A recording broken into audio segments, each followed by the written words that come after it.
Partners for Climate Action is dedicated to addressing climate change and ecological decline in the Hudson Valley. All of us know that one of the most powerful tools for addressing these challenges is voting. It's critical to elect people who understand the issues and push legislation that reflects the urgency of the moment. In that effort, every cycle we educate and register voters. One frustrating problem has been the vast number of passionate environmentalists who are registered but do not vote reliably or at all. Over the last few years, and critically the last few elections, that has begun to change. The organization at the forefront of that change is the Environmental Voter Project. EVP is a nonprofit, nonpartisan organization that uses data, analytics, and behavioral science to mobilize environmentalists to vote and keep them voting. Nathaniel Stinnett is our guest this morning. He is the founder and executive director of the Environmental Voter Project, named one of the 5 global climate visionaries by the New York Times in 2018, and dubbed the voting guru by Grist magazine. Nathaniel is a frequent expert speaker on cutting-edge campaign techniques and the behavioral science behind getting people to vote. He has held a variety of senior leadership and campaign manager positions on U.S. Senate, congressional, state, and mayoral campaigns, and he sits on the board of advisors for MIT's Environmental Solutions Initiative.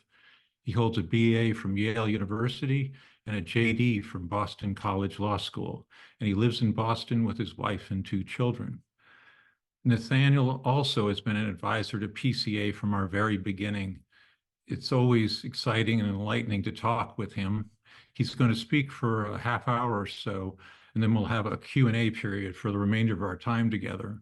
I encourage you to use the chat function to list any questions you may have, and I'm going to do my best to field those questions. Nathaniel, all of us at PCA want to thank you for your time this morning. I turn it over to you. Well, thank you, Jack. It has been such a tremendous pleasure and honor getting to know you and Bob and Matt and Paige and more recently Kate. And I'm just in awe of all that you have created and continue to build in the Hudson Valley. So thank you for having me. And thank you to all of you who are joining us this morning. Oh my gosh, is this an awesome crowd? So I'm going to start by sharing my screen here. If you are anything like me, when you're getting into a meeting, you like to know what's coming. So here is a table of contents. Here's what's coming. I'm going to start by giving you a brief introduction to what we do at the Environmental Voter Project, why we do it, how we do it, and some of our results. I'm not going to go into exhaustive detail on it. This is not an entire session just about the Environmental Voter Project, because I also want to get to the second thing that you see there, which is a lot of our voter data about the Hudson Valley in particular, so that you can see how crucially important it is, not just to mobilize climate voters, but to mobilize climate voters in the Hudson Valley over the next 7 months, because I think you'll find a lot of this data really, really compelling. And then finally, third, as Jack mentioned, we will have a Q&A session. So if you do have questions, please put them in the chat. Jack will try to answer them. If he doesn't answer them right away, please know that that's because they're probably holding them for the Q&A session to lob to me. All right, let's go ahead and get started. As Jack mentioned, the Environmental Voter Project is a nonpartisan nonprofit that is laser focused on just 2 things. First, we identify people who care deeply about climate and the environment who don't vote. And then second, we turn them into better voters. That's it. That's what we do. We find environmentalists who don't vote and then turn them into better voters. Now, what that also means is that we don't do a lot of the stuff that many other environmental organizations do focus their work on. So for instance, we don't endorse candidates. we don't lobby for particular policies. And crucially, but a little strangely, we don't even try to convince people to care more about climate or the environment. In fact, a really good way to think of the Environmental Voter Project is we're not in the mind-changing business at all. Instead, we are solely in the behavior-changing business. What we're trying to do with the Environmental Voter Project is bypass the hardest, messiest, most expensive part of politics, which is changing people's opinions, and instead find the people whose opinions don't need to be changed. They just need to be nudged into becoming better voters. They need their behavior changed. And I won't claim that changing people's behavior is easy. Of course it's not. But what I hope to show to you is that it is easier and cheaper than changing people's opinions and changing people's minds. All right, so why do we take this really unique focus? Why are we focused just on finding already persuaded super environmentalists who aren't voting and then turning them into better voters? Well, it's because we're trying to solve a pretty big problem. And it's a pretty big problem, not just to us, but for the entire climate movement. And it can be illustrated by what you see in this poll right here. Now, this happens to be a poll that was taken in the last federal election, so the 22 midterms. It was taken in battleground states, and likely voters were asked what their number one most important political priority was. Only 4% listed climate and the environment. Now, the good news is that's more than we would have seen in, say, 2018 or 2014. But the bad news is that is nowhere near where we need it to be. If you are running for office with limited time and limited money, and your only goal is getting 50% plus one of the vote on a Tuesday in November, you can't spend much time worrying about the issue that only 4% of voters list as their top priority. And before you start thinking, oh, this is just one poll, Nathaniel, I promise you, if you look at any poll from president down to city council across the country, you will see data like this. In fact, let's forget the last midterm. Let's go back to the last presidential election. You know what exit polling data from the 2020 presidential election said? When people were asked what their number one issue priority was? 4% of people listed climate and the environment, the same number you see here. Far too few voters list climate as a top priority. And that has a really detrimental impact on our ability to pass climate policy for two reasons. One, it makes it really hard to elect climate leaders. But two, and perhaps more importantly, even when we do elect the so-called right people, we all know it isn't like they can just snap their fingers and get everything they want done, right? No, of course not. Politicians need to pick and choose where to spend their precious political capital, and they ain't gonna spend it on the thing that only 4% of voters list as a top priority. And so this lack of demand among voters, which is really the only marketplace that politicians care about, is a huge problem that we in the climate and environmental movements need to overcome. And this is why we at the Environmental Voter Project are so laser focused on what I just told you before, which is finding already persuaded environmentalists and then getting them to vote. And the reason we choose that is because when you look at a problem like this, there are really only two potential solutions that present themselves, right? If there are far too few voters who care deeply about climate, well, you could do one of two things. One, you could try to persuade more voters to start caring about climate change, right? The problem is that is hard, that is expensive, and it's really even hard to get into people's brains and figure out which messages are actually working and which aren't working. Or two, you could do what we do, which is not try to change people's opinions or minds, but instead find the ones who are already persuaded yet aren't voting and turn them into better voters.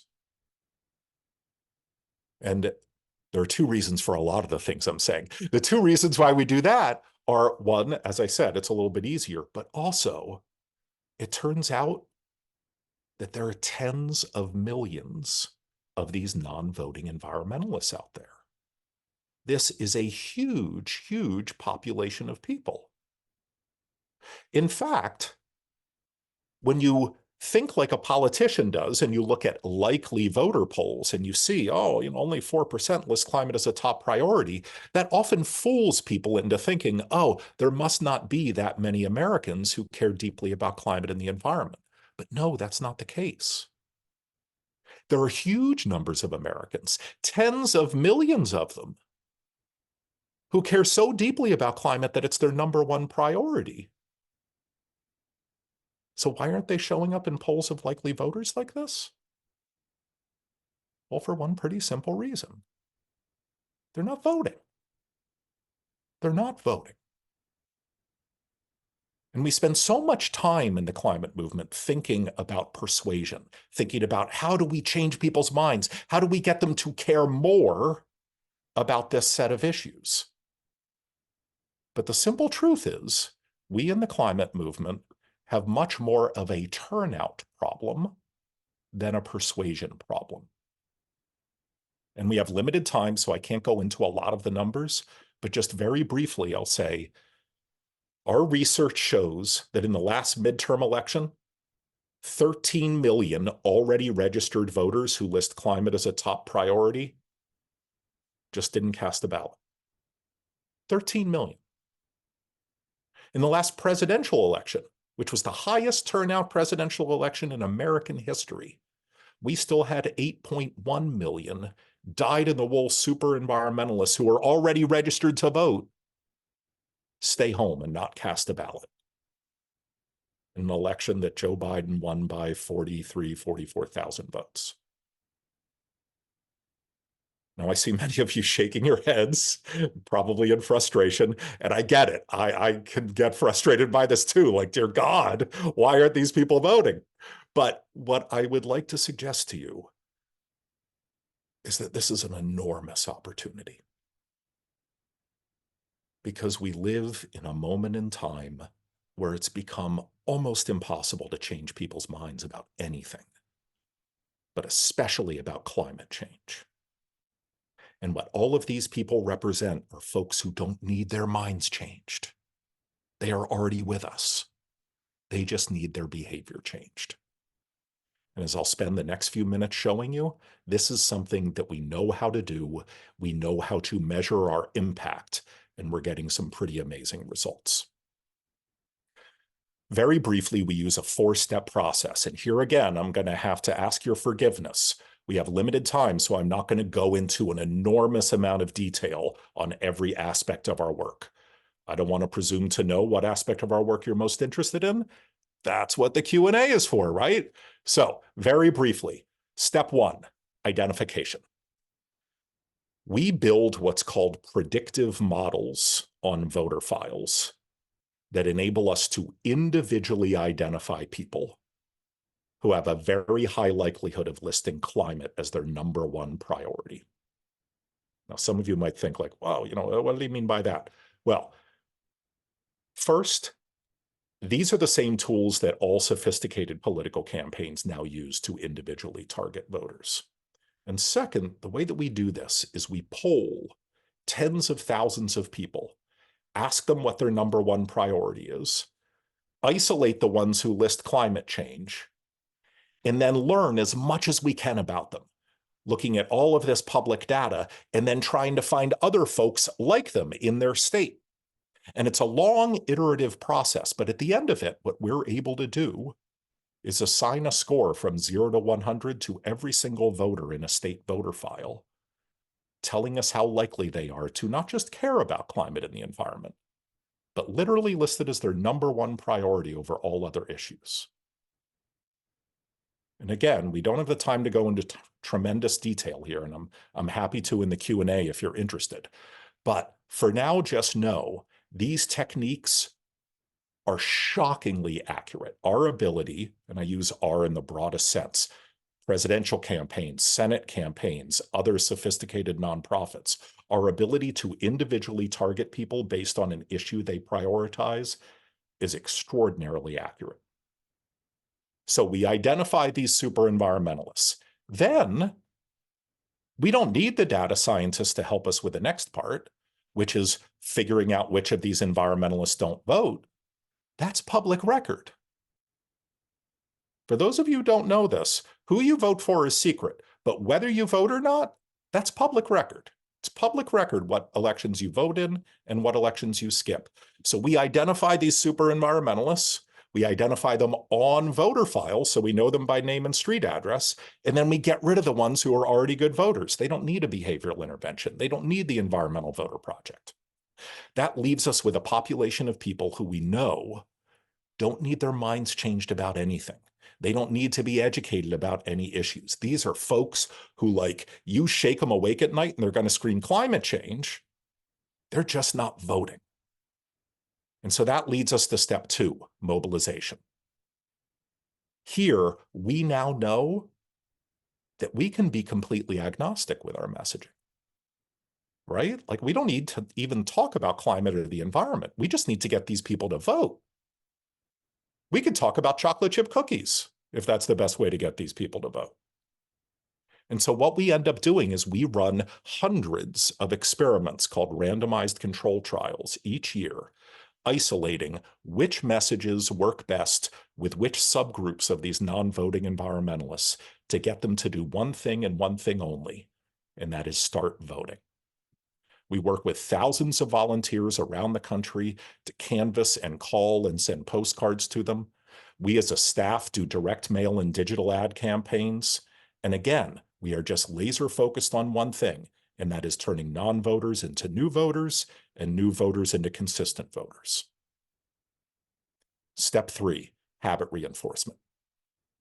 You don't need to be like me. You don't need to be a behavioral science nerd to intuitively be able to understand that if you're trying to change someone's behavior, if you're trying to change their habits, you can't just talk to them once every 2 years when there's a big, sexy federal election going on. That's not how you change people's habits. No, you need to talk to them as often as possible. And so the other thing that we do at the Environmental Voter Project is that we truly work year-round.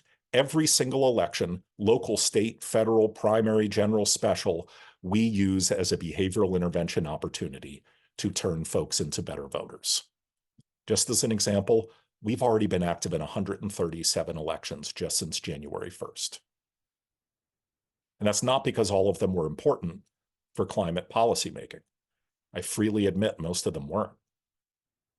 But they were all crucial if your goal is to change people's behavior.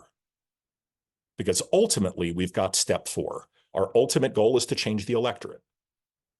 We want to make it hard for anybody to run for office anywhere without looking at the voter file or looking at their polling and saying, holy moly, where did all these environmental voters come from? Because ultimately, the one thing that drives politicians more than anything else is winning or losing an election. And if we can dramatically increase the number of environmentalists who vote, politicians will follow, not out of the goodness of their heart, but because you can't be a politician unless you get enough votes. So this is how we do the work that we do. If you're interested in more detail, you can go to environmentalvoter.org. And oh my gosh, is there a lot of details there. I'm going to very briefly go into our results and then dive into the Hudson Valley data. We measure our impact in 2 ways. The first is our impact on specific elections. So not our long-term impact, but our impact in specific elections. The way we measure that is with something called randomized control trials. Very briefly, what a randomized control trial is let's say in New York State, we identify 1 million unlikely to vote environmentalists. What we do not do is immediately start communicating with all 1 million of them. No. Instead, before we talk to a single one, we randomly separate them into 2 groups. About 15% go into what's called a control group, and we never talk to them. The remaining 85%, they go into what's called a treatment group, or sometimes it's called an intervention group. These are the people who we canvass and call and mail and send digital ads to, all with that behavioral science-informed messaging. Then the election happens. And 2 months later, something really special occurs. Remember what I mentioned earlier. Who you vote for is secret, but whether you vote or not is public record. So a few months after the election, public voter files are updated, and we can see on an individual basis who voted and who didn't. We can see how many of the low propensity environmental voters in our control group voted. That's the group we didn't talk to. And we can compare it to how many low propensity environmental voters in our treatment group, the group we did talk to, voted. And what this enables us to do is isolate what our sole impact is on turnout while controlling for all outside variables. Because let's say it rained in the Hudson Valley and that depressed turnout. Well, there's the same percentage of Hudson Valley residents in our control group as in our treatment group. We controlled for that factor. Let's say the Biden campaign spends $1 billion mobilizing environmentalists. Yep, we've controlled for that too. Unless they hack into our system and decide to talk to only people in our treatment group and nobody in our control group, we've controlled for that. And just over the last 4 years, you'll see we're active in these 19 states. Just over the last 4 years, we've probably mobilized voters in close to 900 different elections now. Now, many of them were very small, and we're pretty confident we increased turnout, but because the numbers are so small, we can't get what's called a statistically significant result, so we can't prove that it was solely due to us that we increased turnout. But in many elections, it is clear that we were solely responsible for increasing turnout while controlling for all outside variables. And in 2020, and 21, and 22, and last year in 2023, we got some incredible results where we were able to prove that we were solely responsible for boosting turnout as much as 1.8 percentage points over our control in statewide general elections, 3.6 percentage points in statewide primaries, and 5.7 percentage points in local elections. And these might not sound like big numbers to you. Ask Donald Trump how big a deal 1.8% is in Pennsylvania, and he'll tell you. These are big numbers in this business. And we're very, very proud of them. Finally, the second way that we measure our impact is over the long term. We started the Environmental Voter Project with a one-city proof of concept in Boston, the end of 2015 and all throughout 2016. Then we actually launched in 2017. Since that time, we have slowly expanded to the 19 states that you see here. And every single time we spoke with an individual, unique environmental voter, we tagged them in our voter file. And as of about a year ago, we're actually updating this data now and hope to have a fresh read on it in a few weeks. But as of a year ago, we had spoken to 9.5 million unique individual low propensity environmental voters. And last time voter files were updated, we saw that almost 1.5 million of them were now voting so consistently that they had voted in their most recent federal election, their most recent state election, and even their most recent local election. They had become such consistent super voters that, like, if you were running for library trustee, you would look at public voter files and you'd say, oh yeah, that person's going to vote. Got to go talk to them. And maybe we should figure out what issues they care about too. These are people who now drive policymaking up and down the ballot. And this is the metric of which we are most proud. Now, I do want to be clear. This is different from the previous metric, the randomized control trial. I can't claim that we are solely responsible for turning 1.5 million non-voters into super voters. But we are pretty darn responsible. There's no other organization that now has been involved in almost 2,000 elections since we launched in 2015. And this is the type of impact that we're trying to have, not just across the country in our 19 states, but in particular in the Hudson Valley. So if you want more information about our results, there are a billion reports and studies showing all of our randomized control trials if you go to our website at environmentalvoter.org. But for now, let's jump into the Hudson Valley. Because, as you might remember, the first step in what the Environmental Voter Project does is we work with data scientists and run huge polls and then build predictive models that allow us to individually identify not just the super environmentalists who are registered to vote, but in particular, the ones who need to be mobilized, the ones who aren't going to show up unless there's a sophisticated campaign trying to get them to show up. And I want to share that data with you right now. So, as you can see from this map, this is certainly not a perfect map of the Hudson Valley. I might live in Boston, but I do know that. But what this is the 3 congressional districts that most overlap with the Hudson Valley. So for the next 5 minutes, when talking about these congressional districts, I'm going to use those 2 terms interchangeably, Hudson Valley and the 17th, 18th, and 19th congressional districts. But obviously, I know the Hudson Valley goes a little bit up into the 20th congressional district here. I also know the 22nd congressional district here, even though it's not in the Hudson Valley, is another very close district that's on people's minds. But for now, when we look at the 17th, 18th, and 19th, we at the Environmental Voter Project have identified 100,745 registered voters who are likely to list climate and the environment as their #1 priority, yet they are unlikely to vote this fall. Now, what do I mean by unlikely to vote this fall? I mean, when we look at their public voting histories, they did not vote in the 2020 presidential election or any election since then. So we feel like these are people who need a behavioral nudge.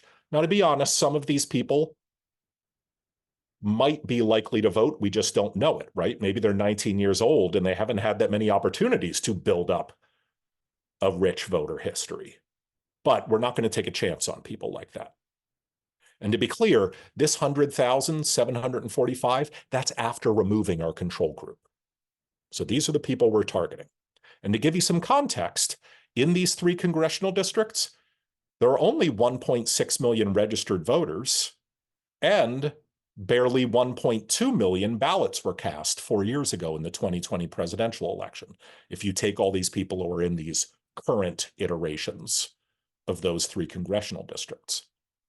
So another way of thinking of these 100,000 low propensity environmental voters in the 17th, 18th, and 19th districts is that they make up a population of people that's so large that it equals 9% of all ballots that were cast last time there was a presidential election. That's a really potentially powerful population of voters. And I'm sure many of you already know this, but all 3 of these congressional districts are going to be super, super competitive. Here's how competitive. I'm sorry this map looks really gray and colorless, but the reason it looks gray and colorless is because these 3 districts are so tight that you can't put bold colors there. They are just faintly, slightly blue, and one of them is dead even. So the 17th district down here, that is a D+3 lean. That means if you average voting across the country over the last 2 midterms and last 2 presidentials, on average, this district only votes 3 percentage points more Democratic. That is really, really super close. Mike Lawler represents it. We have identified almost 29,000 targets in that district. The 18th district up here, represented by Pat Ryan, that's only D+1. That's pretty much an even-Steven district. And we've identified 34,000 targets there. And then this district here, the 19th, represented by Republican Mark Molinaro, that's dead even. That doesn't lean Democrat or Republican. And we've identified 37,502 targets here. And not to be creepy, but we literally know these people by name and street address. This is how we are able to deliver this behavioral science informed mail and digital ads and phone calls to them. For those of you who come from these districts, these plot charts might be of interest to you. So in the 17th, this is the one that's furthest south. You can see White Plains down there and Stamford, Connecticut. You can see the distribution of the 29,000 targets that we have. A little further north and extending a little further west as well is the 18th congressional. And you can see it's pretty much just a mess because we have so many targets there. And then finally, the 19th is a little bit more clustered, a little bit more clustered. All right. Who are these people? Who are these low propensity environmental voters? Well, you can see we've broken it out into the 3 congressional districts. So this is the 17th and the 18th and the 19th congressional districts. Very briefly, I'm going to just have you look at the top one here so that you can discern how to read these charts. So the first thing I want you to look at is actually the second line of data here, where it says reg voters. What that is the demographic breakdown of all registered voters in the 17th congressional district. So 8.4% of them are 18 to 24 years old. 14.8% of registered voters in the 17th are 25 to 34. And then you can see the sex data and the racial data. Now, we present that because I want you to have a baseline. I want you to know what the overall electorate looks like in these districts. Now, let's look at the line above it where it says LPEVs. What does that stand for? Low propensity environmental voters. These are these people we're targeting, these super environmentalists who are already registered, yet they're unlikely to vote this fall without being pushed to do so. So the first thing you'll see probably doesn't come as much as a surprise. Oh my gosh, is this population disproportionately young, right? If you look at all registered voters in the 17th, about 23% of them are under the age of 35. But if you look at these low propensity environmental voters, 68% of them are under 35. So this population is disproportionately young, although you'll note there's a decent number of people 65 and older as well. So it's not as simple as just the older you get, the smaller the number of environmentalists there are. Second thing you might note, there's a little bit of a gender gap. I use the term gender gap because it's common parlance. Please note that this is sex data that's collected in voter files, not gender data.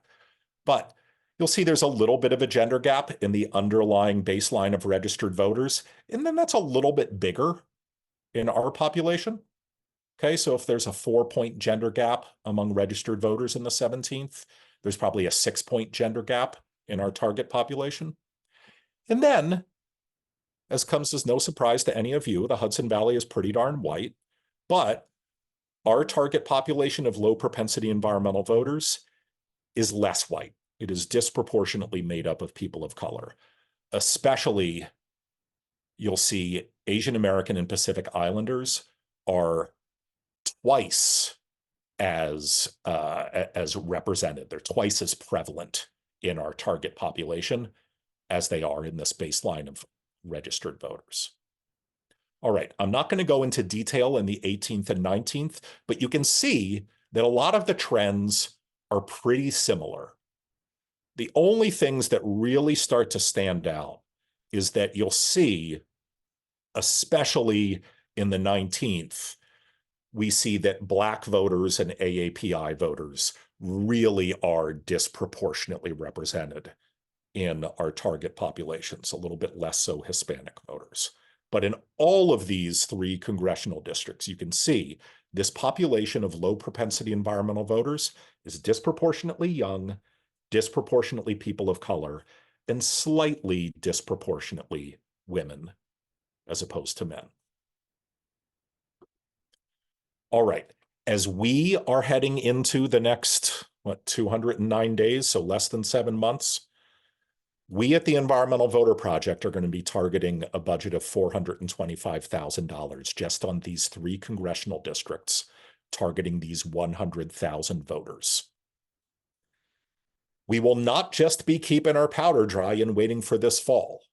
We will be using the June state primaries to communicate with these people for a few reasons. One, voting is a potentially habitual behavior. The more you talk to people, if you're able to get them to vote, then it's a lot easier for them to vote in future elections. But the second reason, and I realize I'm a broken record here, but boy, is it important. Once again, we come back to the public nature of the voter file. If we are able to get some of these low propensity environmental voters to vote in this June state primary, it then only takes a few months for the record of them having voted to show up in public voter files. And then it's like there's a bright red beacon next to their name saying, hey, look at me, I just voted. And everybody who's running for Congress or president or state ledge says, oh, look at that person. They voted in that low turnout state primary. They're definitely going to vote in our election. Let's send a canvasser to their door to tell them about our candidate. Oh, we should probably poll them too to figure out what issues they care about. This is how we push people into the pipeline of first-class citizens, people who politicians and political campaigns actually pay attention to. This is how we get all of these non-voting environmentalists to ultimately start driving policymaking up and down the ballot. All right, I want to get to the Q&A, but just finally, if you are interested in being part of our work, we would love to have you join us. Obviously, there are ways to donate to support our work. There are ways to volunteer to support our work. You can reach out to me at nathaniel@environmentalvoter.org. I would love to have a little Zoom meeting and present what we do to your friends and colleagues. So please feel free to visit environmentalvoter.org. All the information is there. But most importantly, thank you. And I want to get to your questions. And how about that? I only went 3 minutes over. That's pretty good, Jack, huh? That was great, Nathaniel. Thank you. We've got a bunch of questions. I just wanted to start with if you could walk us through, you talked about clear examples of EBP's work. And if there's a couple you can talk about, just real-time elections that came about maybe from 2018 or 2020, I mean, or they get pretty dramatic, some of those. And just being the way you're in relationship to donors and your volunteers, the newsletters that go out, the real time about what we need to do, what's happening, that kind of thing. Yeah, so let me take the second part of the question first. We are really nerdy. If you haven't figured this out yet, you weren't paying attention, right? We are really, really nerdy. But what we found out is that our volunteers and our donors actually aren't bored by that stuff. They're excited by the fact that we are able to report back to them. And to get to what you asked about, Jack, we do report back to them with regularity about the impact of our work. I don't know if you've ever written postcards or made phone calls to voters or knocked on doors, but you end up usually having no idea if you ever had an impact on turnout. And what we are able to do is, one, run these randomized control trials and report back to our volunteers to say, hey, you and all of the other people who were making those phone calls, you ultimately increased turnout X percentage point over our control group, and we can prove that. And boy, does that make volunteers and donors feel good. But two, what that means we can then do is for the next set of volunteers is when we hand this script to them, we can say, this script that you're going to be using to call voters, we have already proven in randomized control trials that it increases turnout with statistically significant results. And that's just something we can now do regardless of how you volunteer. Whether you're postcarding or canvassing or sending postcards, we will never give you anything that hasn't previously been proven to boost turnout in randomized control trials. All right, to get to the first part of your question, Jack, to walk people through a particular election. How about I do 2 elections that happened right in a row? Let's go back to 2020. As many of you might remember, the U.S. Senate came down in November to 50 Republican seats and 48 Democratic seats. And there were 2 runoffs in Georgia for those 2 open U.S. Senate seats. Because we already knew at the Environmental Voter Project who our over 300,000 unique individual voter targets were in Georgia, as soon as we knew those 2 races were going to a runoff, we could immediately start sending our behavioral science-informed messaging to these people. We knocked on their doors. We ran phone banks almost every day. We ran digital ads and direct mail to them. And so we worked nonstop for these 2 months. Then on January 5th, John Ossoff and Raphael Warnock won. We ultimately realized a month later when voter files were updated that the Environmental Voter Project, little old EVP, had been solely responsible for boosting turnout 0.9 percentage points over our control group. This was in a runoff where $1 billion, with a B, $1 billion were spent. We only ended up spending like $550,000, yet we increased turnout almost 1 percentage point among those 300,000 people we reached out to. That meant in an election that was decided by like 20,000 votes, we were solely responsible for bringing 3,000 to the table, really, really cheaply. Here's the second election I want to tell you about. After that election, it was like hearing a huge sucking sound across Georgia as everybody left the state, right? The 2 really sexy U.S. Senate races were over. Okay, everybody go back to D.C. or everybody take a rest. Not us. Not us. We got right back to work mobilizing low propensity environmental voters in, I kid you not, a district attorney special election in rural Georgia where only 900 people ended up voting. This was a special election, had nothing to do with environmental policymaking. But if you are in the business of changing people's voting habits, like we are, every election is a precious opportunity. And so you better believe we immediately got back to work in this dinky little election that nobody was paying attention to. Hell, even the candidates were barely paying attention to it. But we knew this was a precious opportunity to keep on talking to these voters so that the next time there was a big, sexy race, there'd be people showing up who we no longer even had to talk to. And this is another thing that I think is important to stress. As volunteers and as donors, you probably often think like, okay, well, the election's over and now like there's no return on my investment anymore. Well, that's not the case with us. We don't let go of these voters until they become super voters. And we probably will end up being active in over 300 different elections this year. Okay, great. Some of the chat questions. Can you talk a bit about some the main reasons why environmentalists are not voting? Are there certain demographics that are less likely to vote? I think you show that in some of your charts, but to generally. Yeah. So great question. So first, let me tell you some of the things we don't know, and then I'll get into some of the things that we do know. So first off, I'll say, social scientists are very good at setting up experiments that tell you how to get people to do things, like vote, or exercise, or eat healthy. They're similar to those randomized control trials I was telling you about.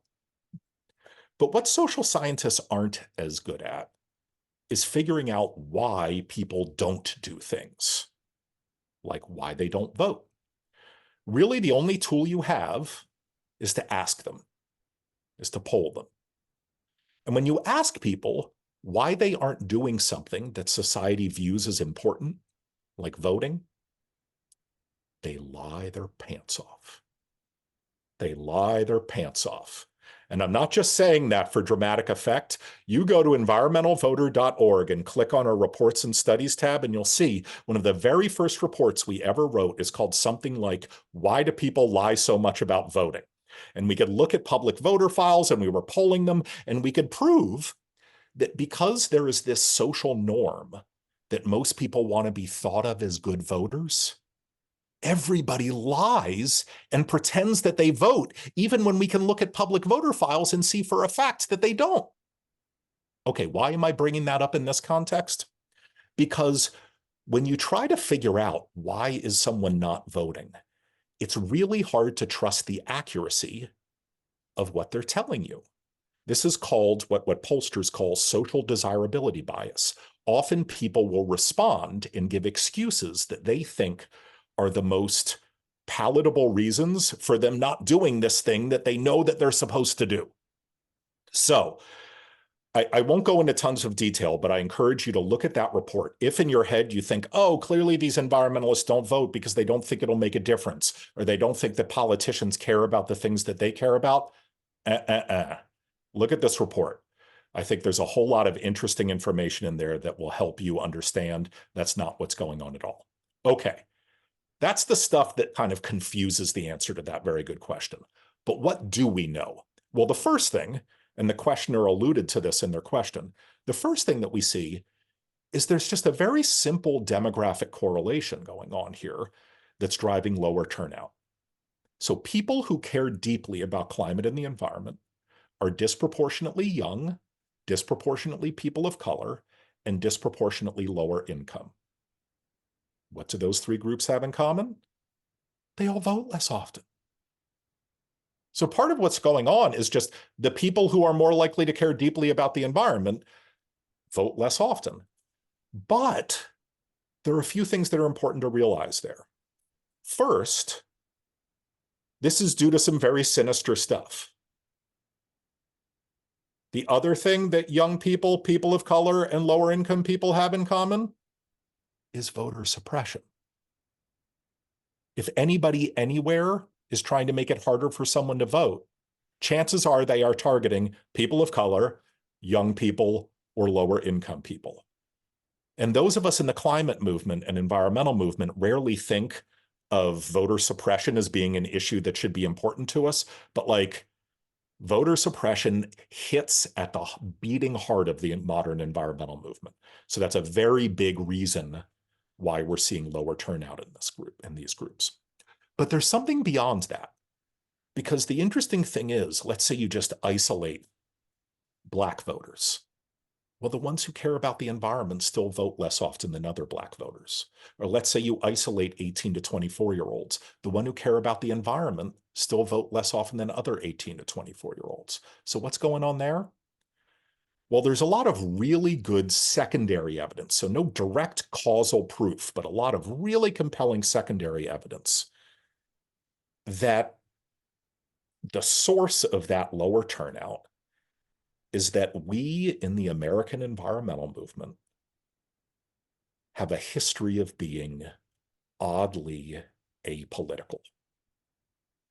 And I know sometimes people don't like to hear this, so allow me to briefly explain what I mean by this.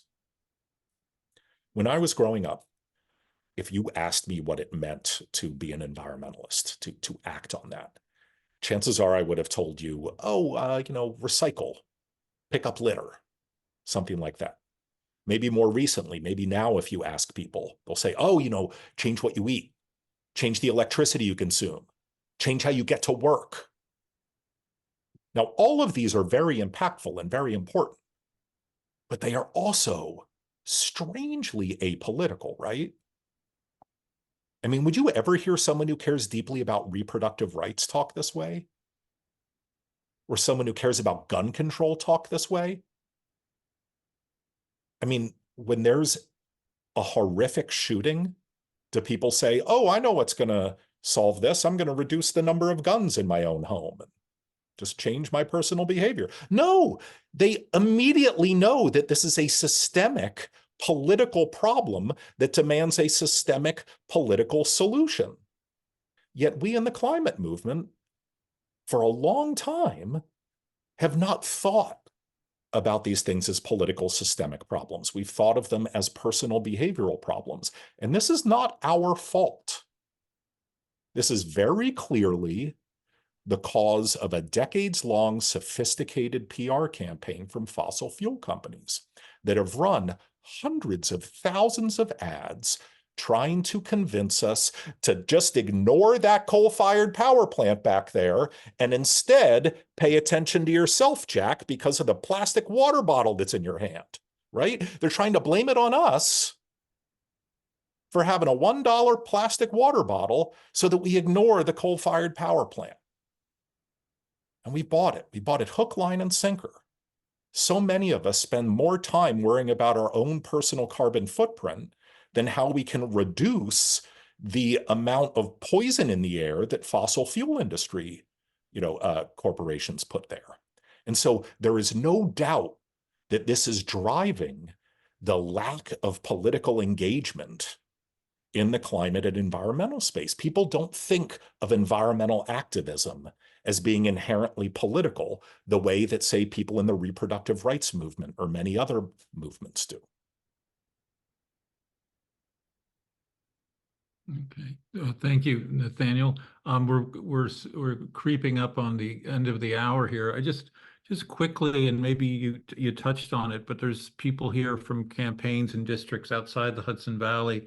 I just want them to also understand that your research and your activities are far beyond just the Hudson Valley. That somebody mentioned the congressional 16th and the rest, and could you just talk about that briefly? And then I've got one more question for you. Absolutely. So just as a reminder, these are the 19 states that we work in. And in New York, we are active statewide.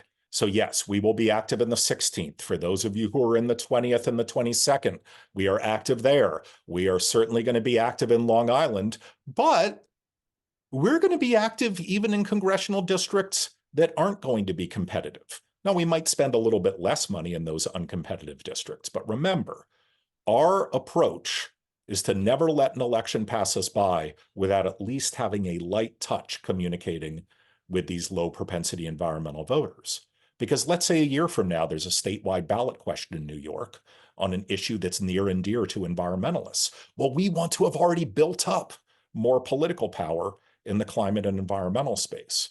But if there are those of you who have particular questions about the 16th or the 22nd or the 20th or other districts in New York, yes, we have individually identified the low propensity environmental voters there, and we do have plans to reach out to them. So please feel free to follow up and ask me questions offline at nathaniel@environmentalvoter.org. Okay, and for the candidates or the campaigns that are here, what is it they can do on the other end of this? I guess signal, not ignore, not look at those exit polls and just pick the top three, but understand that this is, Yeah, so we're kind of a weird organization, right? So we don't endorse candidates. As someone who's run a whole lot of campaigns, I have always doubted sort of the power of endorsements. I think what motivates politicians more than anything is wanting to win elections and not wanting to lose elections.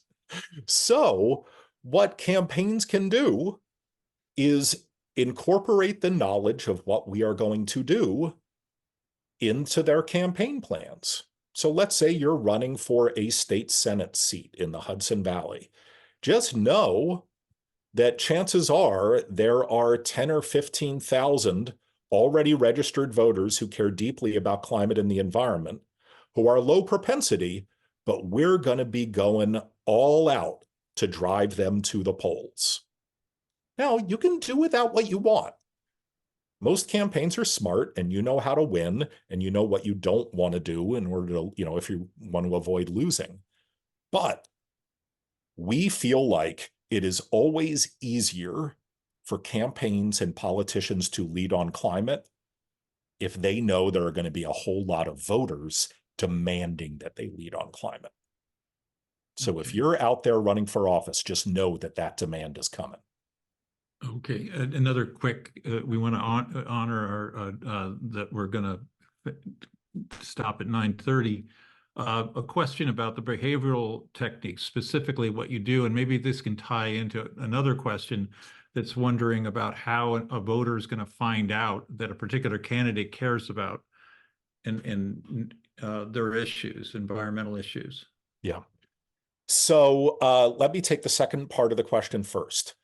A whole bunch of research from League of Women Voters and a whole bunch of other places have shown that most people, if they decide to vote, have no trouble figuring out which candidates support environmental issues and which candidates don't. The key is getting them to the point where they're deciding that they are going to vote.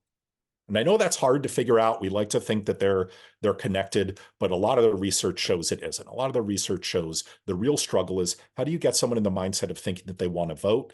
And then it's really easy for them to figure out who the environmental leaders are and who aren't.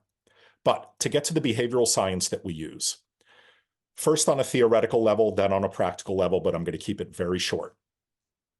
What the latest generation of behavioral scientists have discovered is that what does not work if you're trying to change someone's behavior is to try to rationally convince them of the value of voting. And I know we're all like children of the Enlightenment, and we'd like to think that like everybody's a rational actor, so we just need to rationally convince them to do X instead of Y. That's not how it works. As Aristotle said, we are social animals, and the messaging that works best takes advantage of that. And so what we try to do is figure out what social norms do our targets buy into, and how can we leverage that to get them to vote. So one thing that drives a lot of people is just basic peer pressure. So we might call someone up and say, hey, Jack, did you know that last time there was an election, 127 people on your block of Main Street turned out to vote? Just like pure juvenile peer pressure. But it sends turnout through the roof. Another thing we might do is we'll send a canvasser to your door. And again, if we're coming to your door, by definition, you are a pretty awful voter. But all we do is we ask a question in a way that makes it hard for you to say you're not going to vote. So you open the door, say, hey, I'm Nathaniel from the Environmental Voter Project. Do you intend to vote on election day, vote early in person, or vote by mail? Make it really hard with that choice architecture for someone to say, oh, no, I'm not going to vote. Most people will be like, yeah, I'm going to vote, even though they've never voted before. And that's like a trap closing on them. Because then what we can do is call them up right before the election and say, hey, Jack, just wanted to remind you, a few months ago, you said that you were going to vote on election day. Tuesday is the election, and that's your opportunity to follow through on your promise.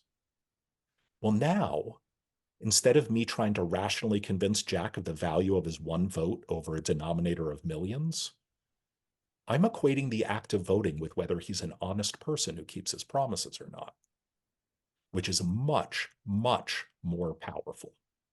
I'll end there, but again, I'll say, if you go to environmentalvoter.org/reports, we have a whole bunch of reports on which messages work best with which subgroups of voters to turn them into new voters and then consistent voters. Yeah, no, thank you, Nathaniel, and your website's terrific. So there's a bunch of questions that came through, and you invite people to write you, and you can answer them and lead them on. So thank you so much, and thanks to everyone for coming here. I just want to remind you that we're recording this. We'll send a link to it, and also any supplemental materials that we referenced in this hour. I just want to let you know that our next morning coffee series will take place on May 7th. Our featured speaker is Avalon Bungie, and who manages PCA's Ecological Restoration Grant Program. Avalon will introduce PCA's new Pollinator HV Toolkit, which will be launched that day. So Thank you all for coming, and thank you, Nathaniel, again, and we'll see you next time.